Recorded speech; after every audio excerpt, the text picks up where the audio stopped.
God, just look at all that. You can eventually travel on that in due time. I never thought I'd live to see a day when Nintendo would harken back to the very first Legend of Zelda way back in 1986. Now, I never thought they would leave it as ambiguous as the NES original. We're way past those limitations. But the 30th anniversary of the Zelda franchise called for something grand, something unparalleled within this series. Because come on, Elder Scrolls and MMO fans have known large worlds for years. That was nothing new. But this map doesn't lie. The game doesn't lie. Hyrule this time is huge and nothing stopping you from going where you want when you want. That is the most defining factor of The Legend of Zelda Breath of the Wild. The sheer freedom you have from the moment you wake up until the day is saved. But how does that affect everything else? How is the story told through this design? What are we dealing with here? That's up to you. Without spoiling anything, the game begins with Link waking up from a 100-year slumber alone in this chamber. After receiving a Sheikah Slate, essentially a glorified multifunctional tablet, a mysterious voice informs Link that he's the light that can save Hyrule from the looming evil that is Calamity Ganon. Can't just say Calamity Ganon, that's not the king of evil, that's a robber from the Wild West. So Link scraps up some clothes for his journey, or not, you can go near buck-ass nude. The doors open to the rest of Hyrule and, well, best of luck. And that's as far as I can go without getting into spoiler territory, so seeing as Breath of the Wild is the latest in the Zelda franchise, being only a couple of months old, I'll throw you guys a little time skip so you can head to this point of the video to avoid you hearing anything you don't want to hear at the moment. But I thank you for watching the video anyway.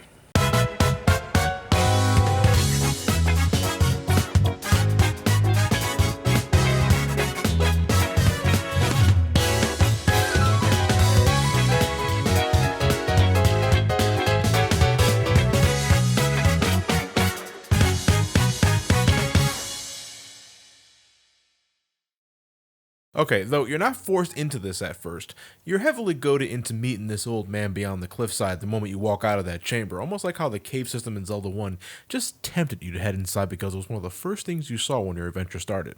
The old man is willing to help Link start his journey towards saving Hyrule, and requests that he visits a couple of these shrines scattered throughout the vicinity to claim some treasure. In exchange, the old man promises to give Link his paraglider so that he can begin traveling through the rest of Hyrule without falling 300 feet. After visiting these shrines and nabbing a few upgrades to his arsenal, the old man reveals that he's the long-dead king of Hyrule. Over 100 years ago, Ganon's return was seen as imminent, so to prepare for the inevitable, the Kingdom of Hyrule prepared their army and planned on utilizing these ancient weapons known as Guardians and these large machinations called Divine Beasts to give Ganon the ultimate boot in the ass. But unfortunately, Ganon saw through this strategy and used his evil influence to corrupt the Guardians and Divine Beasts to do his bidding, leading to the utter decimation of the Kingdom of Hyrule and its inhabitants with their destructive force. In her hour of desperation, Princess Zelda used her power to seal herself and Ganon within the confines of Hyrule Castle, and for over 100 years, she's done a good job keeping the monstrosity at bay, but Ganon is threatening to break the seal and run amok once more. Link was once a soldier for Hyrule Kingdom, but grave injuries he suffered from Ganon's uprising in the past forced him to recuperate inside this recovery chamber for over a century until he was ready to go. A consequence of this, however, is that Link has lost all his memories, which, if we're being honest here, is not that big of a factor in this plot for reasons I'll get into later. It mainly serves to give an excuse to re-educate Link on his surroundings while simultaneously informing the player. As a final request, the former king of Hyrule insists that Link somehow stop Ganon and rescue his daughter Zelda from his demonic clutches. With paraglider in hand, Link makes his way off the Great Plateau and begins his journey to save Hyrule. After receiving the paraglider, this is where the game truly opens up. Though you are heavily discouraged from heading straight to Hyrule Castle and taking Ganon on with nothing but the bare necessities and whatever you find lying on the floor, it is absolutely possible to reach Ganon's lair at this point and take him head on. You're in for the fight of your life if you do that.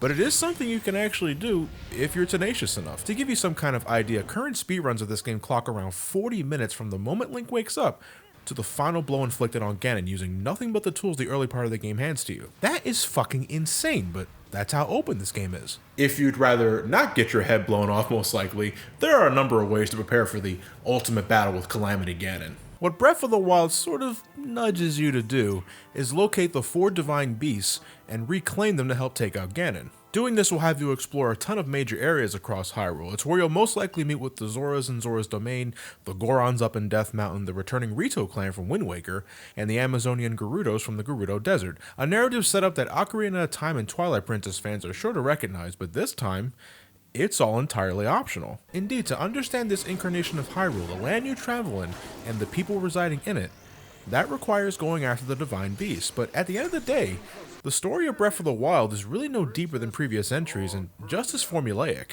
The reclamation of the 4 divine beasts is set up as such. You enter a new area, you meet up with a representative of the tribe to help deal with that particular divine beast, and then you reclaim the huge machine with help of one of the lingering spirits trapped inside. These 4 were originally champions of Hyrule's army over 100 years ago and were good friends with Link, well, except this guy. But Calamity Ganon eventually took their lives, and now they wish to help Link stop Ganon once and for all. Bearing the handful of character traits that separate them from the rest, these characters all have similar upbringings and purpose. The whole Divine Beast quest, which I guess you can call the real meat of the game's plot, is a little on the repetitive side because they all have a similar beginning, middle, and end, which I find a little disappointing given the scope of Breath of the Wild. But at the same time, I think I understand why this was the case. Who's to say you're going after all divine beasts? Maybe you decide to only go after one and then head after Ganon. Again, you can do that, they stress that. And I think maybe they didn't want one divine beast quest to have more significance over the other, so they're all generalized to the point of being alike. Which of course means if you're like me, and you want to free all the divine beasts because that's the kind of player you are, you see how samey these quests are, and it's a bit of a letdown. Now, I think the champions of Hyrule are fine enough characters, but little to no time is given to develop them given the game's structure. You learn some info about them thanks to the residents of the respectful town, you get a flashback describing their personality, and then that's about it. And I wish they did something more. I understand they're dead, but I don't know. The king of Hyrule was dead, and he was able to walk around the land, baking apples, chopping wood, and hunting animals no problem. And I know they have to keep guard of the divine beasts once Link frees them, but I don't think a little more communication for the sake of a more fleshed out story would have been too much to ask. But hands down, who I find the most disappointing character in Breath of the Wild is Link. The strong and silent hero of Hyrule is as stoic as ever, and that really bothers me in this case. The big reason being, he's actually called Link this time. Now let me explain. 2 major factors that had Link represent the player in previous games was that he didn't speak and that you can name him anything you wanted to truly make this character an avatar of yourself. Breath of the Wild has full-out voice acting. Not for every line of dialogue, mind you, but cinematic scenes are fully voiced, marking a first for a mainstream Zelda title. By having others refer to this character as Link, I take it as this person being a completely separate entity, no longer a representative of the player, and as such, I like to see that character, do something when shit happens around him. React to those that talk to him, those close to him, something. Link is a total mute and rarely emotes. There's an in-story reason for this, to be fair to the game, but I find that a lame-ass justification. He remains steadfast so that he doesn't succumb to the pressures of being a hero. Oh please, I'm sorry, I find that a little weak. There are plenty of protagonists that have been in Link's shoes that had a personality and communication skills worth a damn. And I get that no hero is alike, but Breath of the Wild has already taken some traditions and breaking them apart, so why not have Link talk? It's a missed opportunity for sure, and this disappointment somewhat extends to this game's Zelda as well, though I'm willing to give her less flack given her dire situation. The real meat of Link and Zelda's relation is told via optional flashbacks, and it's really nothing special even so, nothing we haven't seen before. After the praise I have for Zelda in Skyward Sword, that's a bit of a bummer. She's out of commission for most of the game, and she is the one holding Ganon back from escaping Hyrule Castle, so she's doing her part, but that's all she's doing her part. The focal point of Breath of the Wild's story is rescuing Princess Zelda and destroying Calamity Ganon. What you do before then is borderline inconsequential. Breath of the Wild is not so much about the story, seeing as most of it's completely optional, but rather what you decide to do with your time before you feel you're finally ready to head to Hyrule Castle and defeat Ganon. Hyrule Field, Termina, even the entire ocean from Wind Waker is nothing compared to Breath of the Wild's Hyrule. This world is massive, and impressively, there's something to do and see at almost every turn. You can travel high and low to collect materials such as ingredients to make some beneficial cuisines and elixirs to help stay alive. There's something immensely satisfying with combining different ingredients and cooking up a super helpful item. It also makes me hungry as shit every time I hear that pot sizzle. Food essentially replaces potions from previously, and you can carry a shitload of them. That doesn't explain the initially limited inventory on weapons, but anytime you see wildlife, take a second to hunt them down because those delicious cuts of meat can save your ass later on. You can raid enemy camps and reap the benefits afterwards, and there are multiple ways of doing that. You can use stealth to your advantage and take them out silently, or you can use environmental hazards to do the job for you. Or you can get old-fashioned and slice them the hell in back. You can also just fucking ignore them. No one says you have to fight at all. And if you want to keep those weapons intact, that's probably for the best, because in Breath of the Wild, your weapons, shields, bows, all of that, they have varying degrees of durability. In due time after repeated use, your current weapon will break. It's not a pleasant time when it happens, especially for the rare elemental blades.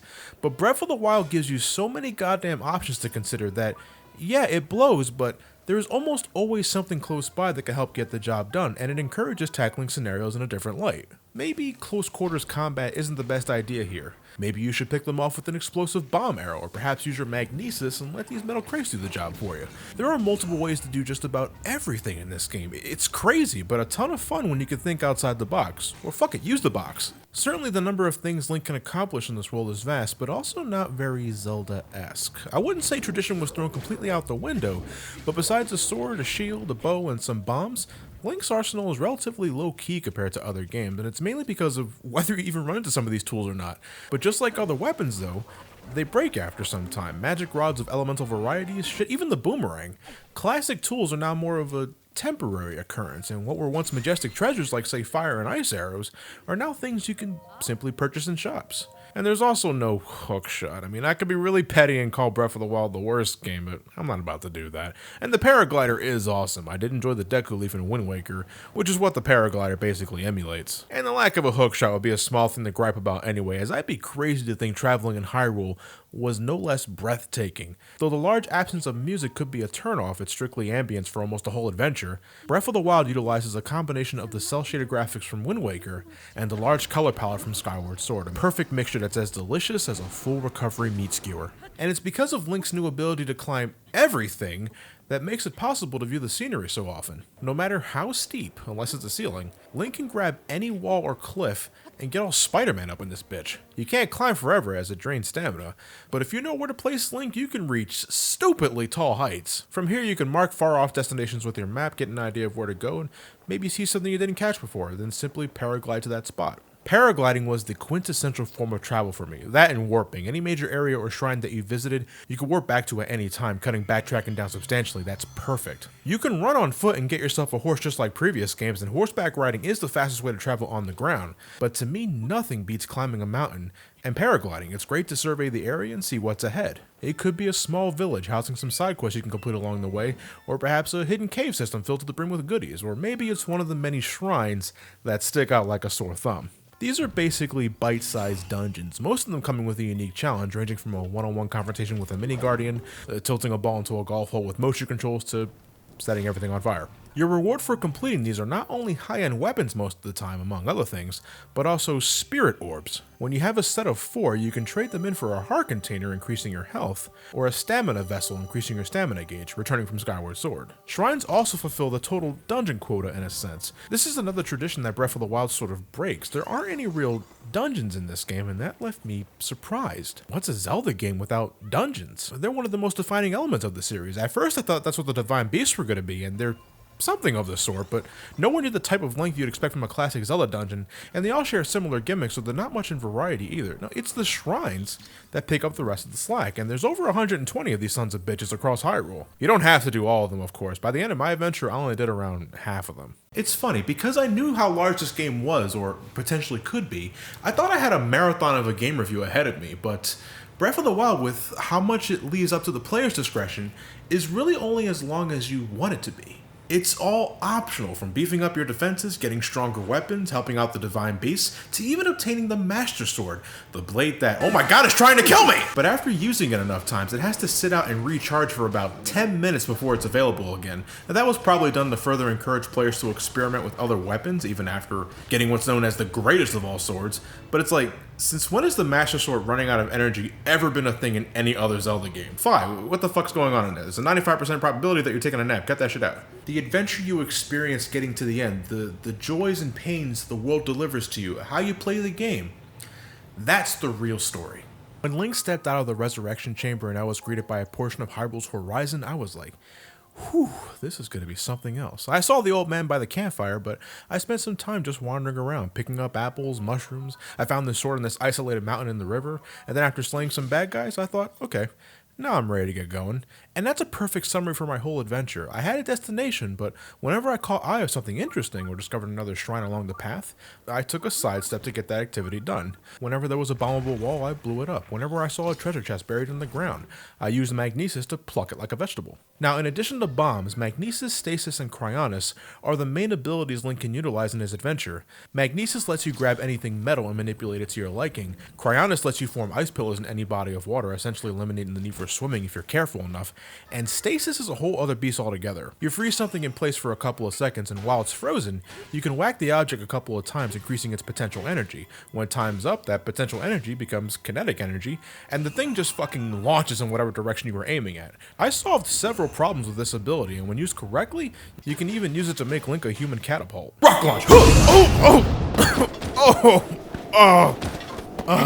They're all neat tools that are imperative to Link's journey and the basis for a lot of challenges inside the shrines, though you'll find some shrines that just straight up test your combat abilities and nothing brain taxing about that. I was unfortunate enough to run into one of those major tests of strength very early in my playthrough, and this thing was just kicking my ass. Like, there's a lot of things that can kick your ass in Breath of the Wild if you're just loafing around. This thing was taking around 6 hearts from just one swipe, but unfortunately for him, I was a stubborn motherfucker. I learned its attack patterns, made careful use of dodging, and followed up with a lot of flurry rushes. It's a new technique that Link could execute when he dodged an attack at the last possible moment. As a Bayonetta fan, I sure as shit do appreciate this. It was so fucking satisfying to dodge something, watch time slow down, and lay the smackdown on the hapless sap.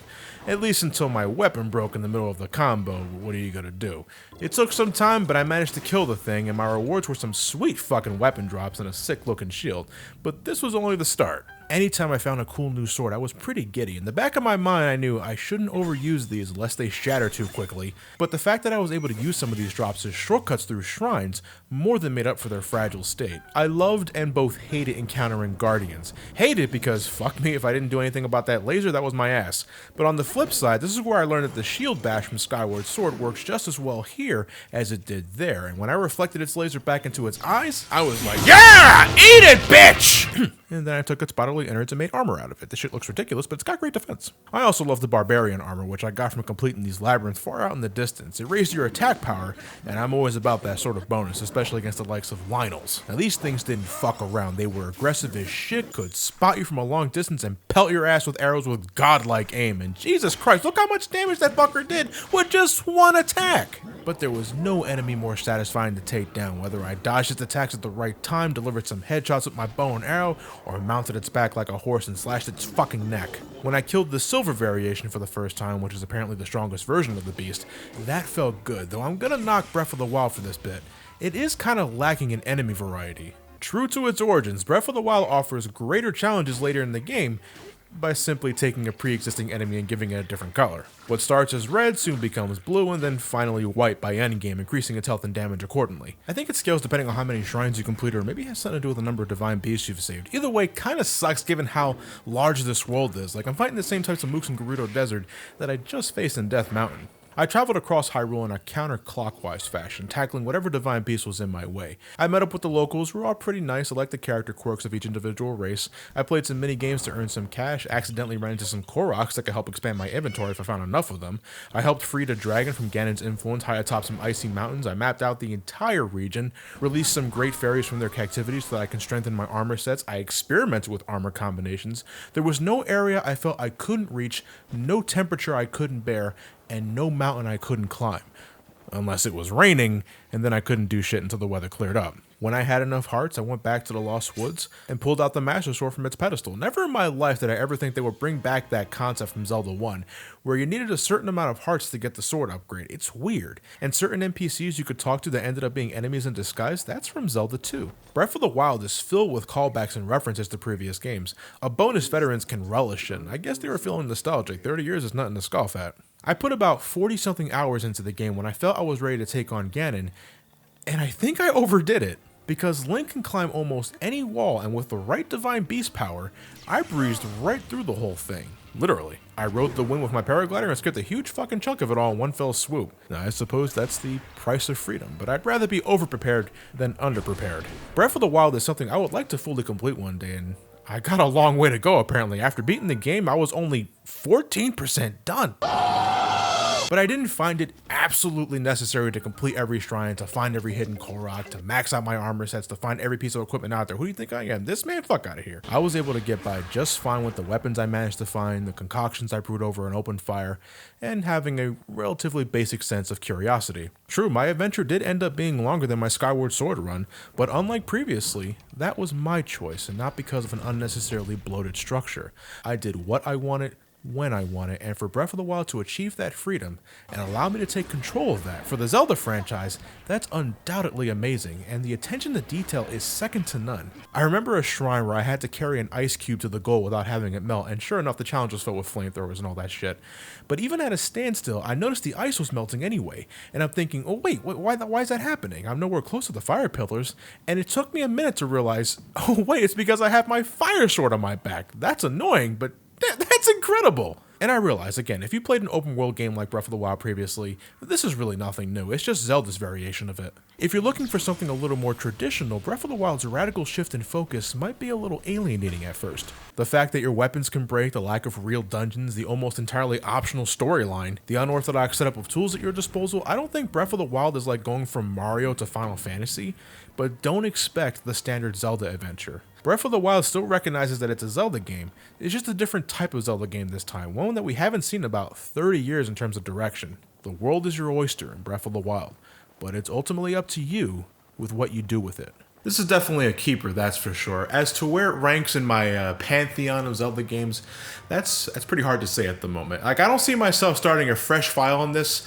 anytime soon. I'd rather just complete what I already started. But maybe I'll know for sure in a couple of years. But you're sure as hell getting your money's worth now. And there's more content on the way in the form of DLC. Well, I hope you guys enjoyed my little Zelda revisit. Next time I decide to go back to the franchise, I'll probably start doing the handheld games. But that won't be for quite some time. I hope you guys understand. And for the next marathon, I mean, what else could it be with that kind of reaction? Kingdom Hearts. Wow, what was the fucking holdup? Given the history of this channel, I don't know, but it's finally here. Kingdom Hearts. I'm going to be doing Kingdom Hearts next for my big marathon. I'll get it started as soon as I can. It's my big summer project essentially. So maybe I'll just throw a couple of like individual reviews before then. But like Kingdom Hearts. Get your darkness counters ready. I'm gonna go get a fuckload of booze for the type of shit I'm about to step into. But I greatly appreciate you watching. Have yourselves a fantastic night, and take care.